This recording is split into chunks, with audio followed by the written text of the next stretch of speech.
మీ ఎలాంటి వ్యాపార ప్రకటనలకైనా వెంటనే మా ఛానల్ సంప్రదించండి. వీక్షకులందరికీ నమస్కారం.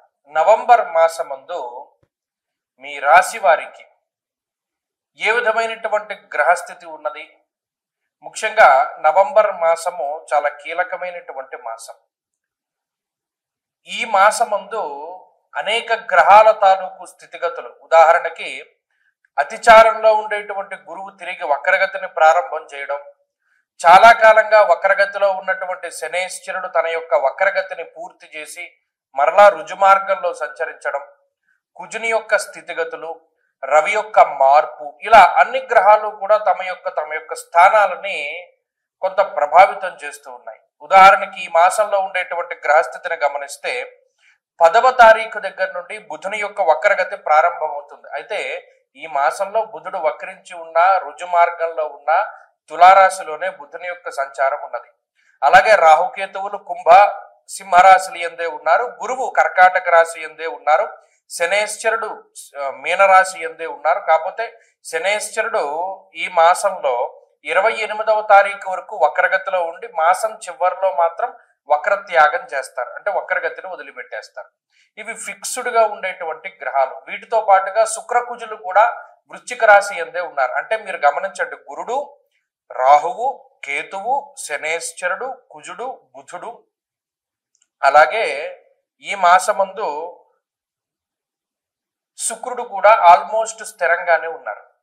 మిగతా గ్రహాలు అంటే పర్టికులర్ గా రవి గ్రహం యొక్క స్థితిగతులను గనక మనం పరిశీలన చేస్తే 16వ తారీఖు వరకు తులారాశి యందు, 16వ తారీఖు తర్వాత వృశ్చిక రాశి యందు రవి యొక్క సంచారం అనేటువంటిది ఉంటుంది. కాబట్టి ఈ మార్పు ప్రభావితం చెందిస్తూ ఉంటుంది. గురుని యొక్క అతిచారము, శని యొక్క వక్రగతి ముగింపు, ఇవన్నీ కూడా తీవ్రమైనటువంటి ప్రభావాన్ని చూపించబోతూ ఉన్నాయి ఈ నవంబర్ మాసంలో. కాబట్టి ఇటువంటి గ్రహ సంచారాన్ని అనుసరించి మీ రాశి వారికి ఏ విధమైనటువంటి ఫలితాలు కలగబోతూ ఉన్నాయి అనేటువంటి విషయాన్ని చాలా క్లుప్తంగా ఈ వీడియోలో మనం తెలుసుకునేటువంటి ప్రయత్నం చేద్దాం. వృశ్చిక రాశి వారికి నవంబర్ మాసమందు ఉండేటువంటి గ్రహస్థితిని గమనిస్తే జన్మ రవి యొక్క స్థితి, జన్మ కుజుని యొక్క స్థితి, జన్మ బుధుడు శుక్రుని యొక్క స్థితి, అంటే జన్మ రాశి యందు ఎక్కువ గ్రహాల యొక్క సంచారం అనేటువంటిది ఈ రాశి వారిలో కనబడుతూ ఉన్నది. నవమ స్థానమందు గురుడు, ఇది ప్రధానమైనటువంటి విషయం. ఎన్ని గ్రహాలు ప్రతికూలంగా ఉండనివ్వండి, నిజానికి ఈ రాశి వాళ్ళకి ఈ నవంబర్ మాసంలో చంద్రుడు మినహాయించి మిగతా గ్రహమల్లా ప్రతికూలించేటువంటి గ్రహమే. పంచమంలో శనేశ్వరుడు కార్యహానిర్ మనస్తాప జ్ఞాతి వ్యాజ్య కలాపహం, జన్మరాశి యందు రవి దేహార్తి చిత్త సంతాప, జన్మరాశి యందు కుజుడు జ్వరం ఖడ్గవరణం చైవ, అంటే ఎన్ని చూసుకున్న అర్ధాష్టమ రాహువుతోటి మొదలుకొని ప్రతిదీ ఇబ్బంది పెట్టేటువంటి గ్రహమే. కానీ చూడండి, ఏదైనా ఒక ఊబిలో కూరుకుపోతూ ఉన్నటువంటి వాడికి ఒక చిన్న పుల్ల దొరికితే ఎంత ఆసరాగా అది పైకి లాక్కొస్తుందో, ఒక చెట్టు పుల్ల లాంటిది. అలాగే గురుగ్రహము ఇన్ని గ్రహాల తాలూకు ప్రతికూలతలను సైతం దాటించి ఒక మంచి శుభ ఫలితాన్ని ఇవ్వగలుగుతుంది. నేను అదే చాలాసార్లు ఎగ్జాంపుల్, కొంతమంది మన వీక్షకులు కూడా చెప్తూ ఉంటారు, ఒక ప్రవాహంలో ఈగ కొట్టుకుపోతూ ఉందనుకోండి, దానికి ఒక చిన్న ఆకు దొరికితే ఆకు మీద నుంచుని ఆసరా చూసుకుని వేరే చోటుకి వెళ్ళడానికి అవకాశం ఉంటుంది. అటువంటిది ఈ గురుని యొక్క స్థితి. 9వ స్థానమందు గురుడు అర్ధంచ స్వకులాచార అనేటువంటి శాస్త్రవచనం ప్రకారం కులాచారాలను చేయడంలో అవకాశాన్ని ఇస్తాడు, దేవతారాధన చేసేలా చేస్తారు, పుణ్యనది స్నానాన్ని చేసేలా చేస్తారు, అలాగే మంచి కర్మలు చేయగలుగుతారు, ఆ కర్మల యొక్క ఫలితాన్ని అనుభవించేలా చేస్తారు. చాలా కాలంగా మేము పూజలు చేశామండి, వ్రతాలు చేశామండి, హోమాలు చేశాం, మాకేం ఫలితం రాలేదంటారే, అటువంటి ఫలితాలన్నీ ఈ గురువు 9వ స్థానంలో ఉంటే వస్తాయి. దైవ బలం అనేటువంటిది పెరుగుతుంది, గురుని యొక్క దృష్టి పడుతుంది వృశ్చిక రాశి మీద, చాలా గొప్ప విషయం. కాబట్టి ఈ గురుని యొక్క స్థితి చాలు నవంబర్ మాసంలో ఈ వృశ్చిక రాశి వారిని కాపాడడానికి. మిగతా గ్రహాలు మనం ఎన్ని చెప్పుకున్నా అవన్నీ ప్రతికూలమే. కాబట్టి గురుడి యొక్క బలం ఉన్నది, తద్ఫలితంగా ఆర్థికాభివృద్ధి ఉంటుంది. ఎక్కడా కూడా ధనాన్ని నష్టపోయేటువంటి పరిస్థితులు ఉండవు. ఏదైనా 1 రూపాయి ఖర్చు పెడితే శుభమూలకంగానే అది ఖర్చు అవుతూ ఉంటుంది. అలాగే ఎవరు పరిచయం అయినా సరే వారు మీ నుండి ఏదో ఆశించేటువంటి వారు కాక నిజమైనటువంటి మిత్రులే మీకు పరిచయం అవుతూ ఉంటారు.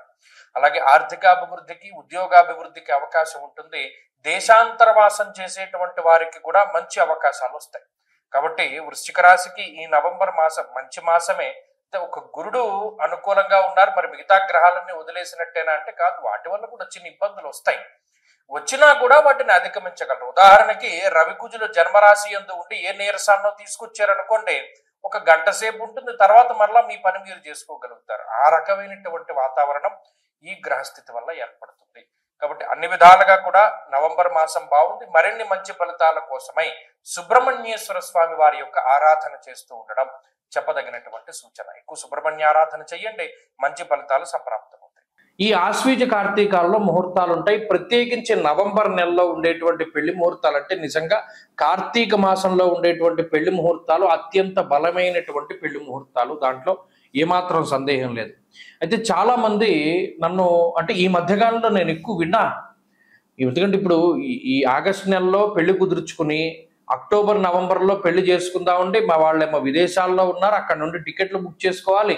మాకు ఎవరో చెప్పారండి కార్తీక మాసంలో పెళ్లి చేయకూడదుట, కార్తీక మాసంలో పెళ్లి చేస్తే చాలా ఇబ్బందిట, లేదు పెళ్లికి ఏం దోషం లేదన్నారండి, కానీ శుభ కార్యక్రమం ఆ రోజు చేయకూడదు, అంటే గర్భాధానం ఇంకా చెప్పాలంటే ఫస్ట్ నైట్ లాంటివి చేయకూడదుటండి, అలా చేస్తే చాలా అరిస్ట్ అంటది. కార్తీక మాసం అంటే శుభ కార్యక్రమాలు అంటే మన పుణ్యమాసం కదా, మనం గుడ్డు తినం లేకపోతేనేమో నాన్ వెజ్ తినం మానేస్తాం. అలాంటిది మరి ఈ ఫస్ట్ నైట్లు అవన్నీ ఎలా చేస్తారండి, గర్భాధానాదులు ఎలా చేస్తారండి, అందుకనే కార్తీక మాసంలో పెళ్లి చేయకూడదని చెప్పారండి అన్న మాటలు నాకు ఈ మధ్యకాలంలో చాలా వినపడ్డాయి.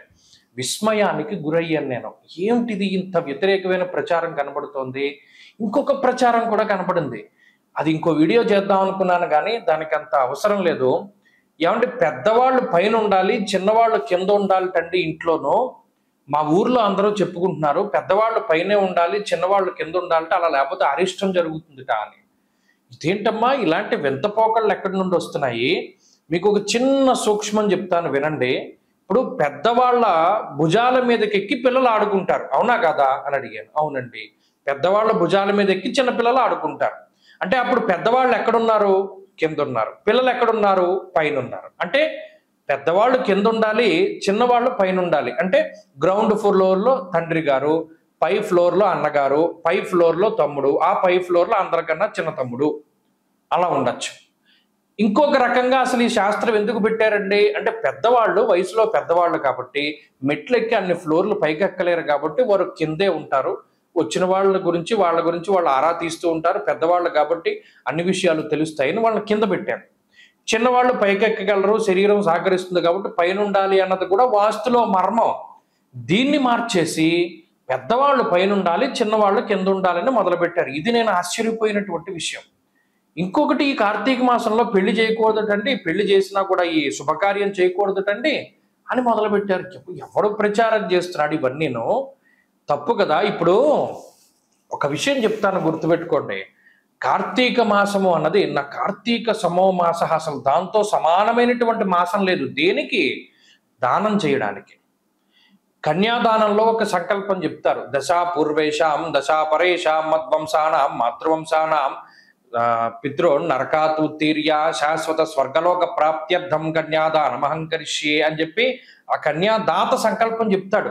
అంటే ఏంటి? ఇటు దశాపూర్వేశాం దశాపరేషాం అంటే 10 తరాల ముందు 10 తరాల తర్వాత ఉన్నటువంటి వాళ్ళు ధరించిపోవడానికి ఈ కన్యాదానం చేస్తున్నాను నేను. సాలంకృత సహిరణ్యోదక కన్యాదానం అహంకరిష్యే, అలంకారం చేసి కన్యాం కనక సంపన్నాం కనకాభరణేర్యుతాం అంటే అంత కనకాభరణాలతో కూడా అలంకారం చేసి దానం చేస్తున్నాను అంటే ఎంత ధరించిపోతారు. ఒక బంగారం దానం చేయడమే చాలా కష్టం ఈ రోజుల్లో.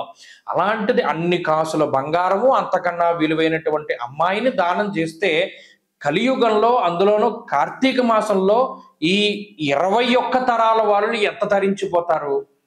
ఈ విషయాన్ని మానేసి కన్యాదానం చేయకూడదు లేదా పెళ్లి చేయకూడదు అనేటువంటి ధోరణి రావడం అనేటువంటిది చాలా పొరపాటు. కాబట్టి అది తప్పు. పెద్దవాళ్ళు పైన ఉండాలి అన్నది తప్పు. ఈ రెండిటిని కూడా మార్చుకోండి. పెద్దవాళ్ళు కింద ఉండాలి, చిన్నవాళ్ళు పైన ఉండాలి. కన్యాదానం చేస్తే కార్తీకంలో చేస్తే 21 తరాల వాళ్ళు తరించిపోతారు. కాబట్టి కార్తీక మాసంలో నిరభ్యంతరంగా వివాహాదులు చేసుకోవచ్చునో, దానికి ధర్మపరమైనటువంటి కామానికి ఏ విధమైనటువంటి లోపము లేదు, ఏ విధమైనటువంటి దోషము ఉండదు. ఎందుకంటే సృష్టి కార్యం జరగాలి, అది ధర్మబద్ధంగా జరిగితే అసలు బ్రహ్మగారు ఉన్నదే అందుకు, సృష్టి చేయమనే మానవులను సృష్టించాడు. కాబట్టి చక్కగా వివాహాదులు అవి చేసుకోవచ్చును, ఏ విధమైనటువంటి లోపము లేదు. స్వస్తి.